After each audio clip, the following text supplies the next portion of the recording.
Karachi building control authority کو Sindh building control authority بنایا گیا اور پھر اس وقت پچھلے 5 سال میں 1 لاکھ بلڈنگ بنی جس میں سے 85,000 بلڈنگیں غیر قانونی بنی ہیں.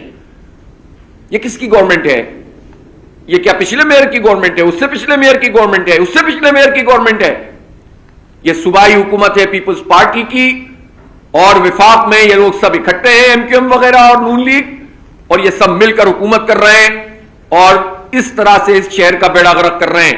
اور میں یہ بات بھی واضح کرنا چاہتا ہوں کہ کبھی آپ نعمت اللہ خان اور کبھی افغانی صاحب اور کبھی کسی کے اوپر جو الزام لگاتے ہیں یہ جھوٹ کا پلندہ ہے. جب آپ کے پاس جواب نہیں ہوتا تو آپ الزام لگانا شروع کر دیتے ہیں اور ظاہر ہے کہ لوگ بتا رہے ہیں کہ آپ کس قدر فضول قسم کی بات کر رہے ہیں.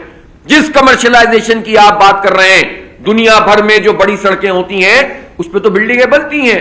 وہ بلڈنگیں تو آلریڈی موجود تھیں, وہ غیر قانونی طریقے سے چل رہی تھیں, اس کا قانون سازی کی گئی, اس کو باقاعدہ نیٹ میں لایا گیا, اس کی آمدنی گورنمنٹ کے پاس آئی. غیر قانونی بلڈنگ بنانے کی تو کوئی بھی اجازت نہیں دی کسی نے. اور جس وقت یہ قرارداد, اگر ہم نے تو قرارداد پاس کی تھی نا, سندھ حکومت تو اپروو کرتی ہے, بات یہ ہے کہ اس کو تو ریگولرائز کیا گیا تھا, یعنی اس کمرشلائزیشن کو باقاعدہ اس لیے بنایا گیا تھا تاکہ جو بلڈنگیں موجود ہیں اس کی آمدنی آنا شروع ہو, بائی لاز بنائے تاکہ غلط کام نہ ہو سکیں. یہ بتائیے کہ جو پورے شہر میں پورشن کا دھندا چل رہا ہے, یہ ریونیو ڈپارٹمنٹ, زمینوں پہ قبضے کا نظام, یہ بلڈنگوں کی غیر قانونی پوزیشن, یہ کون سا جو نعمت اللہ خان اور عبدالستار افغانی کے زمانے کی بات ہے؟ یہ سارا کا سارا دھندا پیپلز پارٹی اور ایم کیو ایم کے لوگ کرتے ہیں. بیڑا غرق کر دیا اس پورے شہر کا, تباہ کر کے رکھ دیا اس شہر کو, رہنے کے اور جینے کے قابل نہیں چھوڑ رہے. بارش ہو جائے تو پانی کے نکالنے کا مسئلہ, آگ لگ جائے تو بجھا نہیں سکتے. 83 لوگ جس میں سے جو ہے وہ 73 کا بتا رہے ہیں کہ وہ باڈیز جو ہے وہ مل گئی ہیں, ابھی تک اس کا جو ہے وہ شناخت نہیں ہو سکی ہے, سب لوگوں کی میچ نہیں ہو پا رہا ہے. کس اذیت سے گزر رہے ہیں لوگ, کس طرح تکلیف سے گزر رہے ہوں گے جن کے پیاروں کے لیے وہ بار بار جا رہے ہیں کہ ہمیں بتا دو کہ اس کی باڈی کون سی ہے. اس اذیت کو کیسے محسوس کر سکتے ہیں یہ ظالم لوگ کہ جو صرف قبضے کے لیے یہاں پر آتے ہیں اور وڈیرا شاہی نظام بناتے ہیں.